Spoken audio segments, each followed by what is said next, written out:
Can you hear? Can you talk? All right. I assume you want my name.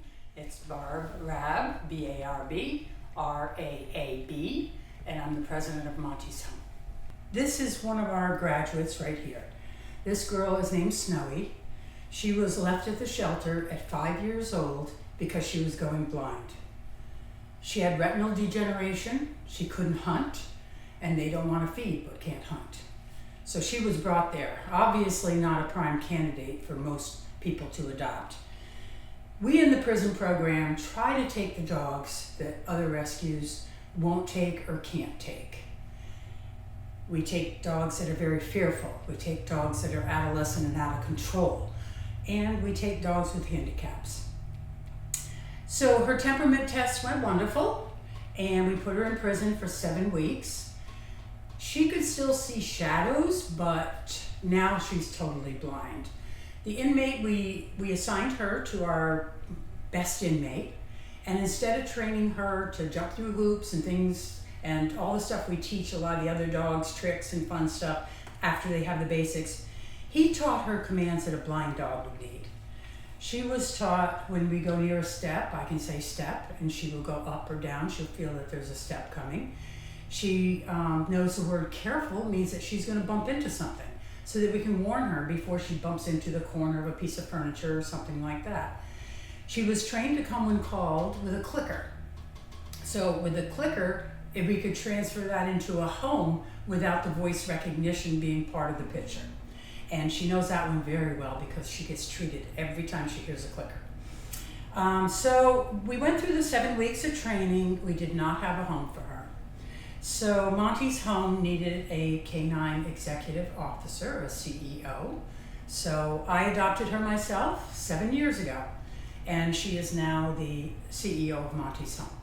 So quite a story for a little shelter dog that nobody wanted is now the CEO of a great big nonprofit that saves dogs. All right, this is the multi-point temperament test that we would go through at the shelter when we pull dogs for the program. So I want to pet her and then pet her again, see how she reacts, if she looks interested, if she wants to come back for more, if she wants to run away from me. She wags her tail. Hey, hello. Just want to see that she's enjoying the affection. She's looking at me, she's wagging her tail, she's very happy to be getting the attention. This is basically to see if they're aggressive, if they don't like being messed with. First, I'm just going to kind of gently mess with her mouth a little bit, see if she snaps or anything. She's fine. And then I'm going to do it a little more aggressively and deeply. And again, she's looking at me, so she's great. And while you're down on your knees there, after the teeth exam, we have a safe hug. And Michelle will explain what a safe hug is. A safe hug, you want to handle the dog, and you want to hold them in a way that they can't rear up and like snap at you or attack you if they were so inclined, and just see if they kind of enjoy it. And she does. She's very happy. Hey. And there's no aggression there.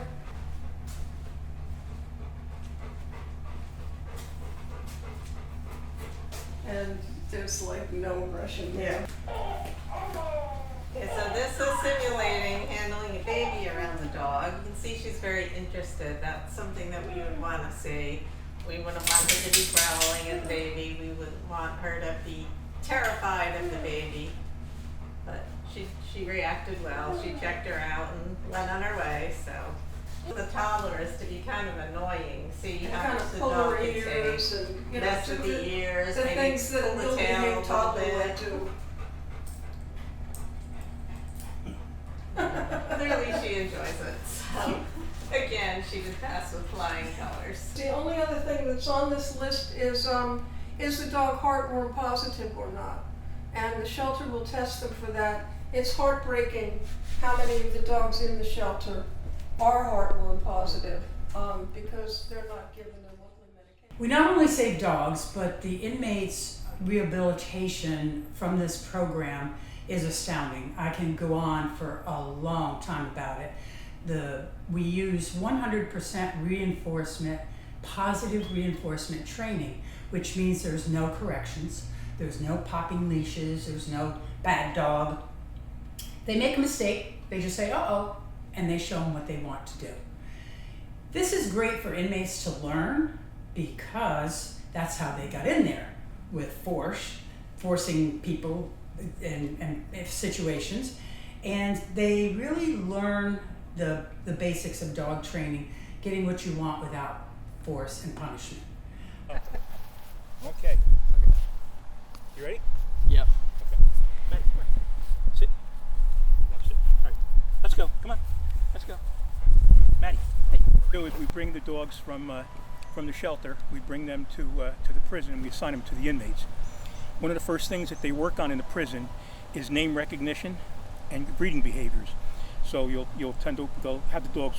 People walk up to the dogs, and the dogs are trained to sit.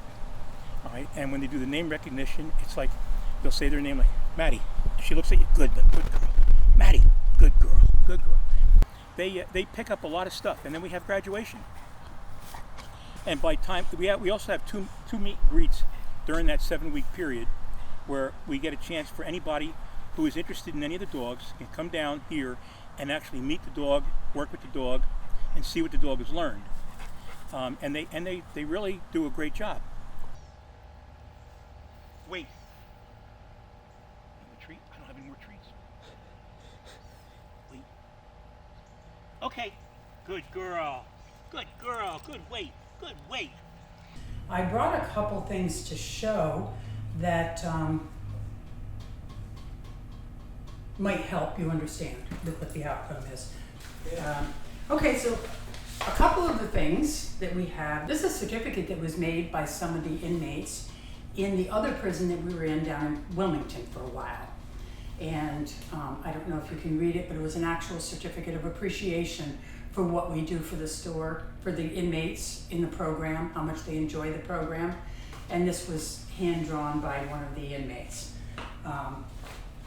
And this note was written with it. This certificate is to show how much we appreciate all the hard work, time, and effort Monty's Home and all the volunteers provide in teaching inmates in the proper training methods for these wonderful dogs. Thank you very much. That came with a certificate. This was a Christmas card I just got this past Christmas from 2 of our inmate trainers.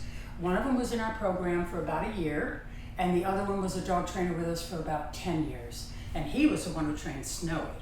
They're in a different prison now, but they sent a Christmas card to Monty's Home. And I'll just read you a little piece of it. They wrote a poem all about the stuff, and he just wrote, I had Monty's Home on my mind when I wrote this poem. Hope you'll have an amazing Christmas. I miss y'all and think often while cherishing the time we spent together. That was one of the trainers.